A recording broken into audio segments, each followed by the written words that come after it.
Naranasan mo na bang mapagod agad kahit simpleng lakad lang sa palengke?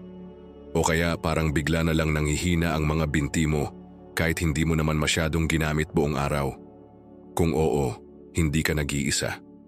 Habang tayo'y tumatanda, isa sa mga pinakakaraniwang problema ay ang unti-unting panghihina ng kalamnan. Hindi ito dahil tamad ka. Hindi rin ito palaging dahil sa katandaan lang. Maraming seniors ang malakas pa rin kahit lagpas 80 at ang isa sa kanilang sikreto, ang tamang pagkain. Oo, totoo. May mga pagkain na pwedeng makatulong para panatilihing malakas at aktibo ang ating katawan, lalo na ang mga kalamnan. At sa video na ito, ibabahagi ko sa iyo ang 9 na pagkaing dapat mong isama sa iyong araw-araw na pagkain para maiwasan ang panghihina ng katawan, pero hindi lang basta prutas at gulay ito. May dahilan kung bakit partikular ang 9 na pagkaing ito at ipapaliwanag ko iyon isa-isa. May kasama pang simpleng tips kung paano mo sila maisasama sa mga paborito mong ulam. Handa ka na ba? Simulan na natin. Unang pagkain sa ating listahan, itlog. O, simpleng itlog lang. Pero huwag mo itong mamaliitin. Ang itlog ay isa sa pinakamura pero pinakakompletong source ng protina. Sa isang piraso pa lang ng itlog, may sapat kang building blocks para tumulong sa pagbuo at pagsasaayos ng kalamnan. At dahil madaling lutuin, pwede mo itong idagdag sa kahit anong pagkain. Gawing omelette, nilaga, o kaya ay partner sa tinola o sinigang. May studies na nagsasabing, ang seniors na regular na kumakain ng itlog ay may mas mataas na muscle mass kumpara sa mga hindi kumakain. Ang sikreto? Wag lang puti, kainin ng buo pati ang dilaw. Dahil doon nakatago ang vitamin D at healthy fats na tumutulong sa absorption ng nutrients para sa buto at muscles.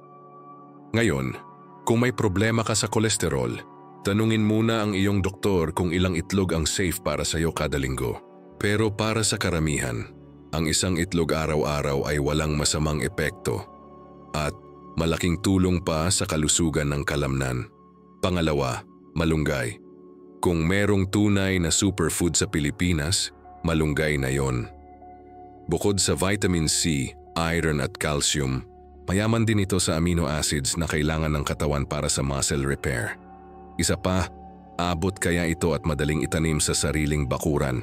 Pwede mo itong idagdag sa monggo, tinola, sinabawang gulay o kahit sa scrambled eggs.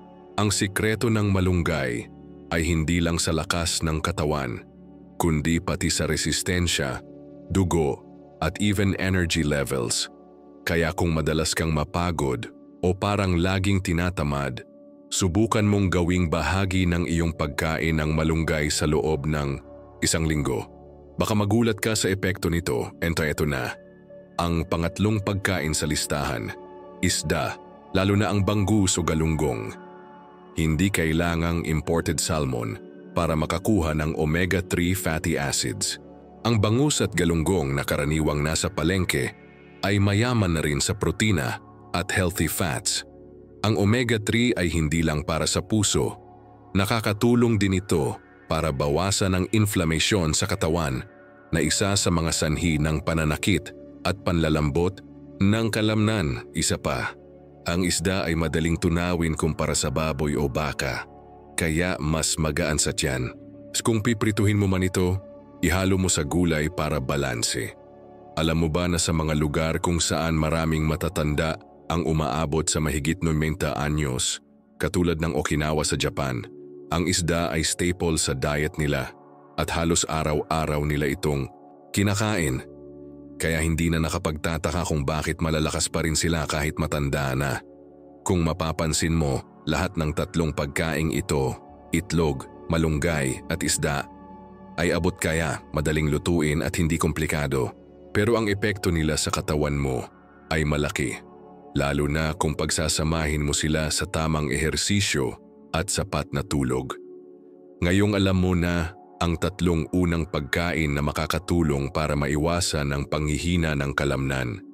Itutuloy natin sa susunod.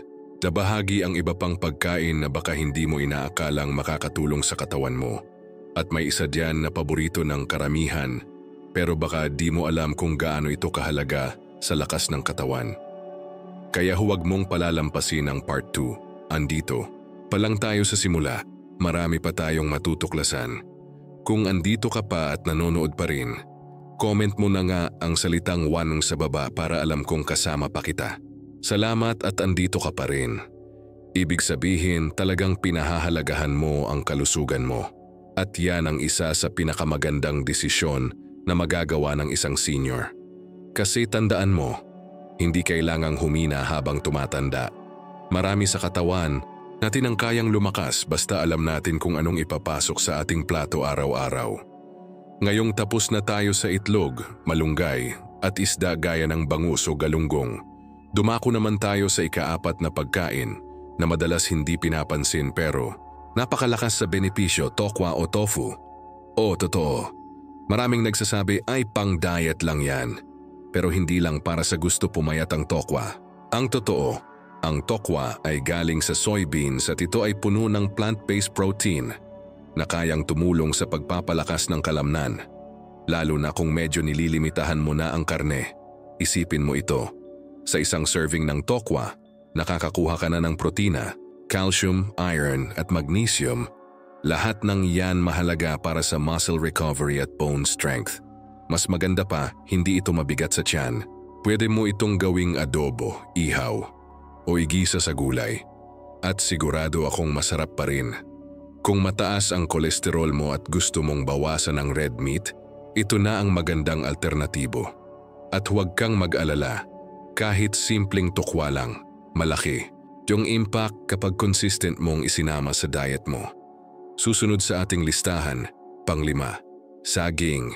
Oo, paborito ito ng marami. Pero alam mo ba na ang saging, lalo na ang lakatan o saba, ay may taglay na potassium at magnesium na tumutulong sa tamang galaw ng kalamnan? Kapag kulang ka sa potassium, madalas kang makaramdam ng pamumulikat o pangangalay. Kaya kung palagi kang tinutulungan ni apo o ni nanay sa pagmasahe ng binti gabi-gabi, baka senyales na yan ng kakulangan sa potassium. 1 o 2 pirasong saging sa isang araw ay maaaring makatulong dito. Ang maganda pa sa saging, madaling dalhin, hindi kailangang lutuin at perfect pampalakas bago o pagkatapos ng kaunting pag-ehersisyo. Subukan mong kumain ng saging bago ka maglakad-lakad sa umaga. Baka mapansin mong mas magaan ang pakiramdam mo. Pang-6 sa listahan ay oatmeal o pinong oats. Maraming seniors ang nagsasabing, ay, pangbata lang yan. Pero ang totoo, oatmeal ay may taglay na complex carbohydrates na nagbibigay ng stable energy sa katawan. Ibig sabihin, hindi biglaan ang lakas mo na parang apoy na mabilis mawala.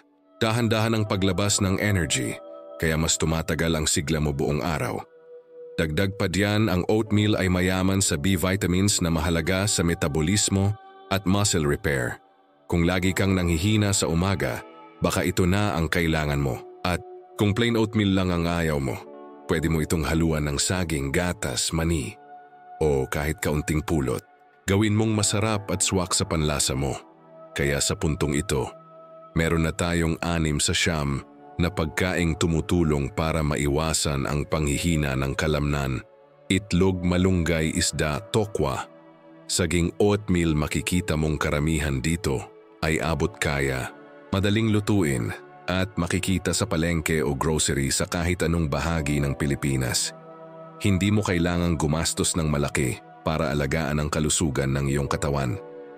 Pero teka lang, may isa pa akong gustong banggitin ngayon bago tayo dumiretso sa huling bahagi ng listahan, kasi baka tinatanong mo na sa sarili mo, paano naman kung hindi ko kayang kumain ng marami?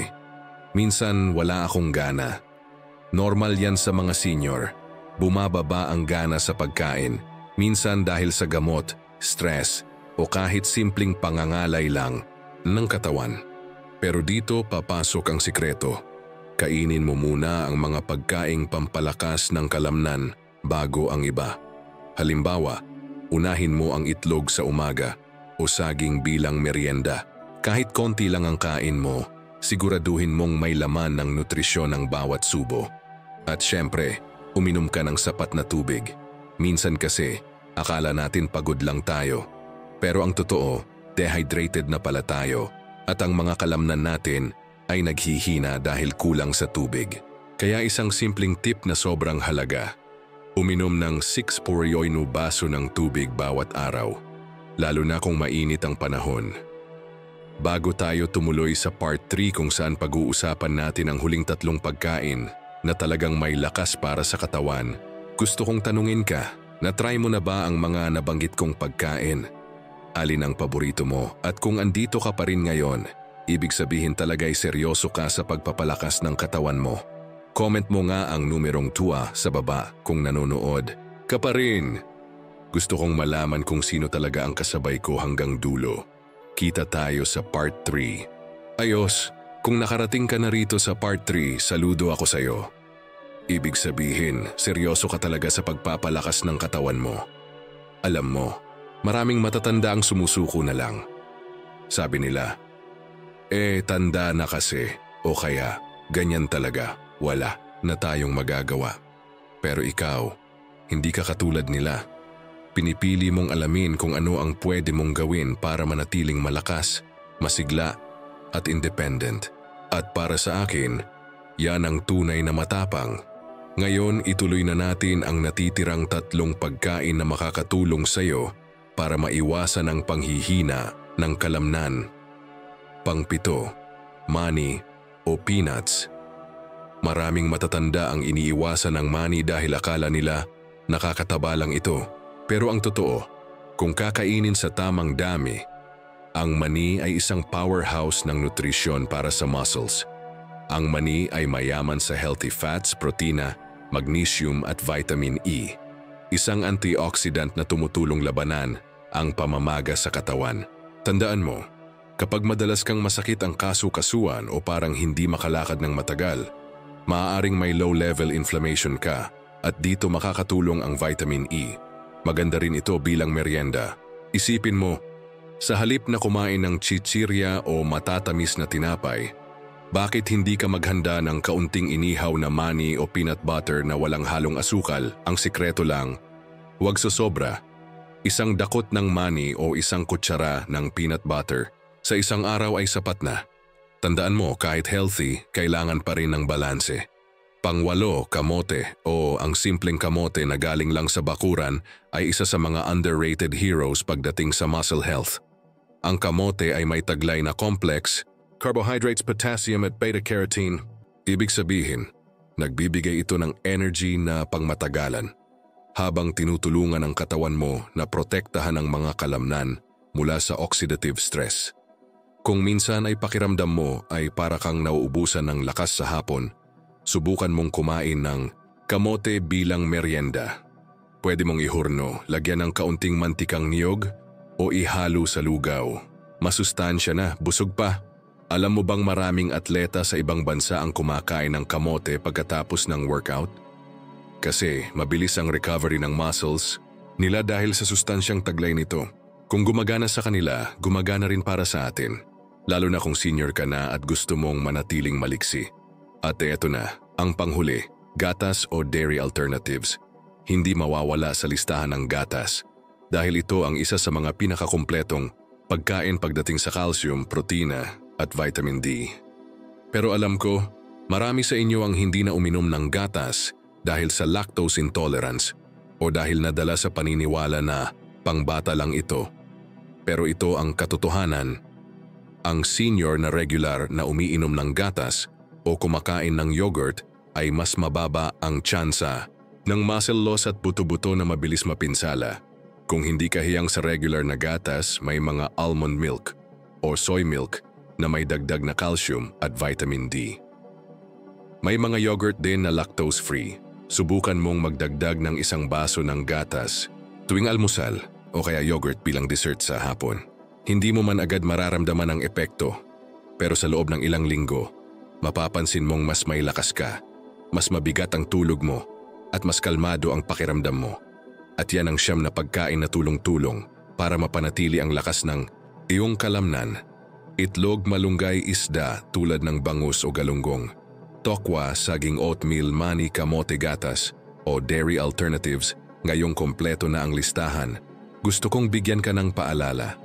Walang isang pagkain ang makakagaling sa lahat, pero kapag pinagsama-sama mo ang siyam na ito sa araw-araw na routine mo, kasama ang konting paggalaw, sapat na tulog at positibong pananaw, malaki ang tulong nito sa quality ng buhay mo. Kahit pa anong edad mo ngayon, tandaan mo, pwede pa ring lumakas. Ang katawan ng tao ay marunong mag-adjust basta tulungan natin ito. At para sa mga senior na nanonood nito, hindi pa huli ang lahat. Kahit magsimula ka ngayon pa lang, makakaramdam ka pa rin ng pagbabago. Ang tanong, gagawin mo ba ito araw-araw? Alin sa siyam na pagkaing ito ang paborito mo? Meron ka bang gustong subukan bukas? At kung andito ka pa rin hanggang ngayon, ibig sabihin, seryoso ka talaga sa iyong kalusugan. Comment mo nga ang salitang 3 para malaman ko kung sino ang umabot hanggang dulo ng listahan. At kung gusto mong makatulong sa iba, i-share mo rin ang video na ito. Baka may kaibigan o kamag-anak ka na kailangan ding malaman ito. Pero teka, hindi pa tapos ang usapan natin. Sa part 4 ng video na ito, pag-uusapan natin kung bakit kahit tama ang kinakain mo, nanlalambot pa rin ang katawan.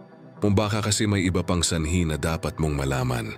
Kaya huwag kang bibitaw. Kita tayo sa part 4. Andito ka pa rin? Aba, saludo talaga ako sa'yo. Alam mong hindi lang pagkain ang solusyon sa lahat at handa kang alamin pa kung ano pa ang mga maaaring dahilan kung bakit kahit kumpleto ka na sa itlog, malunggay, isda, tokwa, saging, oatmeal, mani, kamote at gatas, bakit parang minsan nanlalambot pa rin ang katawan mo? Pag-usapan natin ngayon ang mga hindi nakikita pero malalalim na dahilan ng panghihina ng kalamnan kahit tama ang pagkain mo. At bilang isang matagal ng psychiatrist na tumutulong sa seniors, gusto kong sabihin ito sa iyo ng diretsyo. Minsan, ang kahinaan ng katawan ay nagsisimula sa pag-iisip o totoo kapag lagi kang malungkot, stress, o parang nawalan ng gana sa buhay. Apektado ang buong katawan mo, lalo na ang mga kalamnan. Ang tawag dito ay psychosomatic effect. Hindi ito gawa-gawa. Hindi rin ito arte. Isa itong natural na tugon ng katawan sa matinding emosyon o stress. Kapag malungkot ka, bumababa ang gana mo sa pagkain. Bumabagal ang metabolism. Bumababa rin ang motivation mong gumalaw. Kaya kahit healthy ang kinakain mo, hindi ito na-absorb ng katawan mo ng maayos. Parang may harang. Kaya mahalaga na alagaan mo rin ang mental health mo. Tanungin mo ang sarili mo ngayon. Kamusta ang tulog mo? Kamusta ang pakiramdam mo pagkagising? May kinaiinisan ka ba o inaalala araw-araw? Nakakausap mo pa ba ang mga mahal mo sa buhay? Kung ang sagot mo sa mga tanong na yan ay puro negatibo, baka kailangan mo rin ng emotional support, hindi lang nutritional support, isa pa kulang sa galaw. Maraming matatanda ang takot ng gumalaw. Baka madulas, baka mapagod, o baka sumakit ang tuhod. Kaya anong nangyayari? Laging nakaupo, laging nakahiga, ang katawan nasasanay. At kapag nasanay sa hindi pagkilos, doon nagsisimula ang muscle atrophy, ang unti-unting pagliit at paghina ng kalamnan dahil sa hindi ginagamit. Parang bisikleta na naiwan sa ulan. Nangangalawang, kahit gaano ka pa kasarap kumain ng itlog, mani at oatmeal, kung hindi ka kikilos, hindi rin maa-activate ng katawan mo ang mga nutrisyon para mapalakas ang kalamnan mo. Pero teka, hindi ko sinasabing kailangan mong mag-jogging ha? Simple lang, simulan mo sa 5 minutong lakad sa umaga, kahit sa loob lang ng bahay. O kaya stretching habang nanonood ng TV. Yung kaya mong gawin, gawin mo araw-araw. Hindi mo kailangang pilitin ang sarili mo agad. Basta tuloy-tuloy ang isang senior na gumagalaw araw-araw kahit paunti-unti lang ay mas may malinaw na isipan, mas matatag ang kalamnan at mas maayos ang tulog. Ngayon, pag-usapan natin ang tulog. Napansin mo ba kapag kulang ka sa tulog, para kang lantang gulay kinabukasan, Minsan hindi mo na kayang buhatin ang sarili mo sa kama. Totoo yan. Sa panahon ng tulog, doon gumagawa ng repair ang katawan natin. Doon nare-rebuild ang kalamnan. Kaya kung puyat ka, parang nagkulang ka ng panggawa ng semento sa muscle, mo kailangan ng seniors ang at least 7 hanggang 8 oras ng tulog kada gabi. Ay kung hirap kang makatulog, baka kailangan mong i-check ang mga habits mo bago matulog. Huwag nang uminom ng kape o tsaa sa hapon. Bawasan ang cellphone o TV bago matulog. Subukang uminom ng mainit na gatas o maligamgam na tubig. Simple lang, pero malaking tulong. Kasi ang totoong kalusugan ng kalamnan ay hindi lang galing sa plato, kundi pati sa oras ng pahinga at isa pang madalas nating makalimutan, pag-inom ng gamot. May ilang maintenance meds ang may side effect na panghihina ng katawan o pamumulikat, halimbawa gamot sa high blood o cholesterol. Hindi ito ibig sabihin na itigil mo ang gamot kundi tanungin mo ang doktor mo kung pwedeng baguhin o i-adjust ang dosage. Huwag kang matakot magtanong, karapatan mo bilang pasyente. Kung iniinom mo na lahat ng vitamins mo pero pakiramdam mo ay nanghihina ka pa rin, ipaalam mo ito sa iyong doktor. Baka may kakulangan sa iron, vitamin B12 o potassium na dapat tugunan. Ngayon kung iisipin mo, lahat ng binanggit natin ngayon, mental health, galaw, tulog, gamot, ay hindi pagkain. Pero sila ang mga kulang sa maraming seniors na akala nila okay na basta healthy ang diet nila. Kaya kung gusto mo talagang mapanatili ang lakas ng katawan, kailangan mo ng kabuuang pag-aalaga, katawan, isipan, at damdamin. Isipin mo ang sarili mong katawan parang tanim sa paso. Kahit lagyan mo ng magandang lupa at pataba, yan ang pagkain. Kung hindi mo ito aaninagan sa araw, di mo didiligan o iiwan mo lang sa sulok, hindi ito uusbong. Ganon din ang katawan natin. Kung gusto mong lumakas, kailangan mo rin ng araw, galaw, ng tubig, tulog, at ng pag-aalaga, positibong kalooban. At bago tayo tumuloy sa part 5 kung saan pag-uusapan natin ang 3 simpleng hakbang na pwede mong simulan bukas na makakatulong agad sa kalamnan mo, gusto ko munang malaman. Comment mo, nga ang salitang 4 kung andito ka pa. Para alam kong hindi ka lang nakinig, nakisama ka rin sa paglalakbay nating ito. Salamat at andito ka pa. Ibig sabihin, hindi lang basta nakikinig ka, gumagawa ka ng hakbang para alagaan ang sarili mo. At kung ikaw ay isang senior na patuloy pa ring naghahanap ng paraan para manatiling malakas, masigla at independent, tandaan mo, hindi pa huli ang lahat. Kahit ngayong araw, pwede ka nang magsimula. Ngayong alam na natin ang siyam na pagkaing pampalakas ng kalamnan at ang mga invisible factors na nakakaapekto sa katawan, tulad ng stress, kakulangan sa galaw, kulang sa tulog, at side effects. Ng gamot, pag-usapan naman natin ang 3 simpleng hakbang na pwede mong simulan agad-agad, kahit ngayong araw mismo. Hindi mo kailangang bumili ng mamahaling supplement. Hindi mo rin kailangan ng mamahaling gym membership. Ang kailangan mo lang ay kaunting disiplina, kaunting galaw, at kaunting kaalaman. At iyan ang ibibigay ko sa iyo ngayon. Unang hakbang, iplano ang pagkain mo sa loob ng isang araw. Oo, simpleng meal planning lang, pero huwag mo itong mamaliitin. Kapag alam mo na kung anong kakainin mo mula umaga hanggang hapunan, mas malaki ang tsansa na mapanatili mong balanse ang nutrisyon mo at maiiwasan mong kumain ng mga pagkaing walang sustansya. Simulan mo lang sa ganito: almusal, itlog at saging tanghalian, isda at gulay na may malunggay merienda, oatmeal o kamote hapunan, tokwa o mani na may gulay. Bago matulog, gatas o warm almond milk. Hindi mo kailangang sundin ito ng eksakto. Pero kapag meron kang gabay, hindi mo na iisipin pa kung anong kakainin mo. At yan ang sekreto para hindi ka bumigay sa instant noodles o matamis na tinapay. At kung kaya mong i-prepare ang pagkain mo ng 1 beses sa 1 linggo, halimbawa, magluto ng tokwa sa Lunes na pwedeng kainin hanggang Miyerkules, mas madali ang transition mo sa healthy eating. Pangalawang hakbang, gumawa ng mini movement routine sa loob ng bahay. Alam mo ba, kahit 5 minuto ng simpleng pag-stretching, Kada araw ay may epekto na sa lakas ng kalamnan mo. Simulan mo sa ganito tuwing umaga o hapon. Umupo at tumayo ng 10 beses gamit ang upuan. Iikot ang braso pakaliwa at pakanan. 10 beses bawat isa. Igagalaw ang paa na parang nagmamartsa. Habang nakaupo, iikot ang balikat pataas at pababa kung kaya. Mong gawin ito araw-araw kahit paunti-unti. Pinapagana mo ang mga kalamnan mo na matagal nang hindi umaandar. At huwag mong isipin na wala namang epekto yan. Kasi ang muscle ay parang makina. Basta gumagalaw, hindi kinakalawang. Kung may kasama ka sa bahay, sabayan mo sila. Mas masaya kung may kachika habang gumagalaw. O kaya habang nanonood ng paborito mong palabas sa TV. Gawin mo itong routine, parang hindi mo na rin mapapansin ang pagod. Pangatlong hakbang, kaunting mental check-in araw-araw.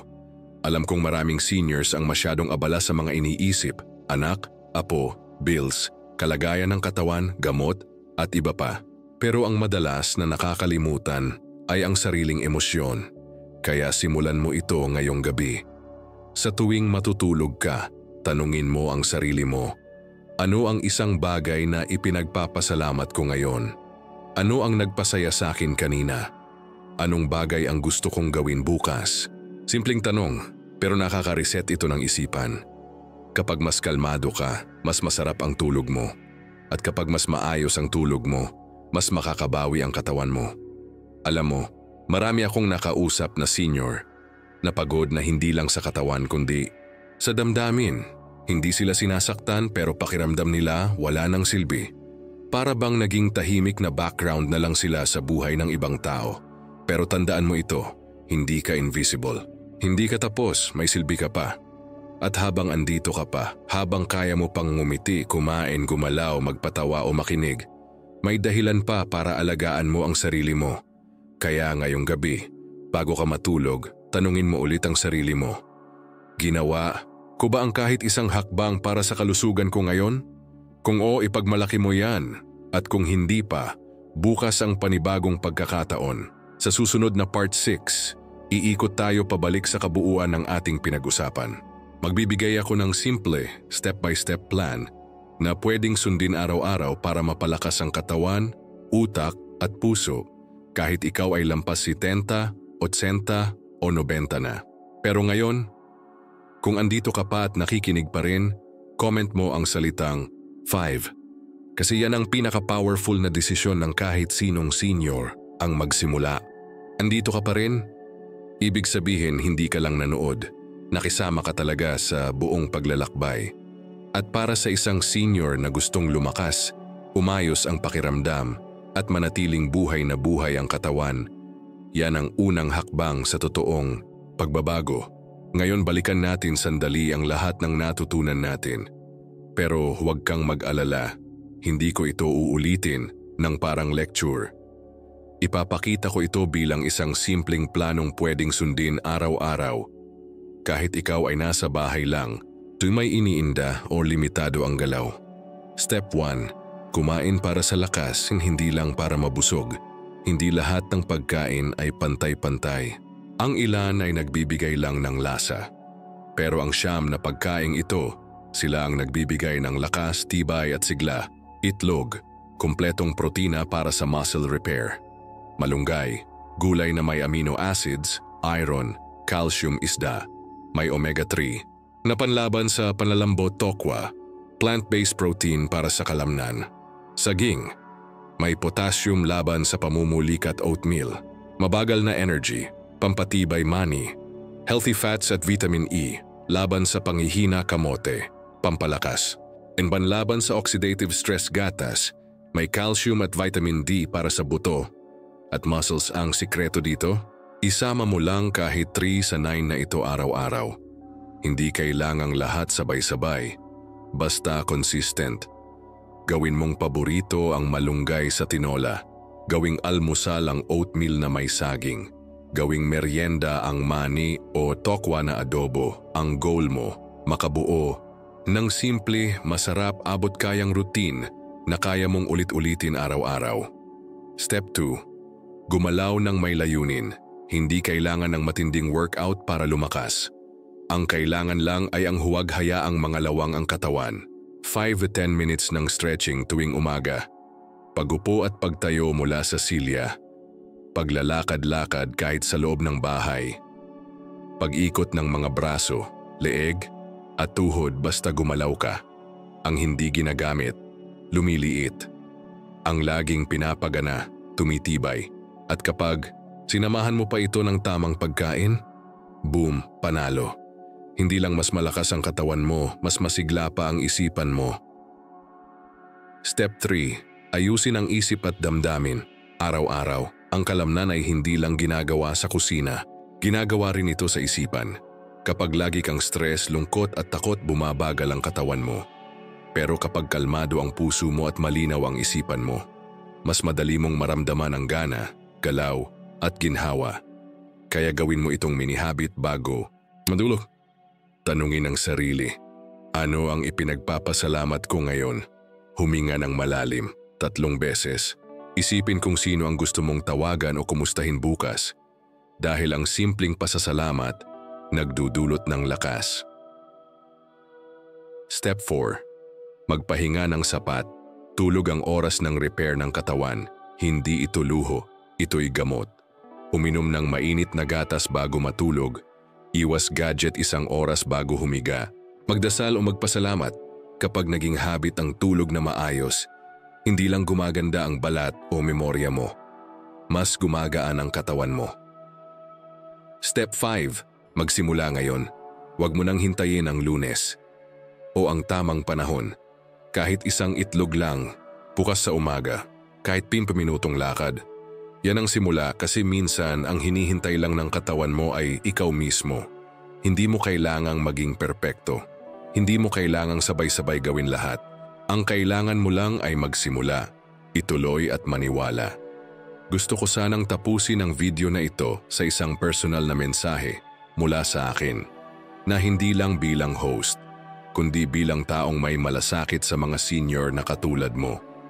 Kung iniisip mo pa rin na huli na ang lahat, na hindi ka na makakabawi, o wala nang saysay ang pagpapalakas ng katawan mo, nagkakamali ka. Kasi kung may araw pa, may chance pa. Kung nakakakain ka pa, may pag-asa pa. Kung andito ka pa ngayon, may dahilan pa. At habang may lakas ka pa, kahit kaunti, alagaan mo ito, gamitin mo ito at ipasa mo ito sa iba. Dahil ikaw ay mahalaga. Hindi lang para sa sarili mo, kundi para rin sa mga anak mo, apo mo at komunidad mo. Ngayon bago tayo tuluyang magpaalam, gusto ko sanang marinig ka, i-comment mo nga ang salitang, "Lalakas ako sa baba," para malaman kung kasama kita hanggang dulo at committed ka na gawin ang simpleng planong ito araw-araw. At kung gusto mong mas marami pang ganitong videos, like mo ito, i-share sa mga kakilala mong senior, at smash mo ang subscribe button para updated ka sa mga susunod pa nating health tips. Ako po si Payong Pangkalusugan at lagi kong paalala, ang edad ay numero lang, pero ang desisyon mong alagaan, ang sarili mo, yan ang tunay na lakas. Ingat po kayo. Kita tayo sa susunod na video.